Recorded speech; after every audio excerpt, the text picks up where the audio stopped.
Hello everyone, Paper Wasting Man here. I was browsing the internet today for a new opportunity to waste paper, and I came across this boomerang video. I thought, wow, that looks like an unhealthy amount of fun. So I had to make my own version out of paper and foam. Let's see it fly. To make this, cut 4 strips of foam. My dimension is 16 inches by 1 3/4 of an inch. Find the center of the strips and glue them into a cross.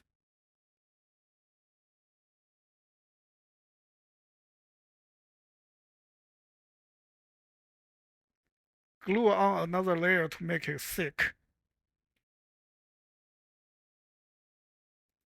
Finally, a whole lot of sanding to give each blade an airfoil. Let's see it fly again. Looks good. See you in the next one.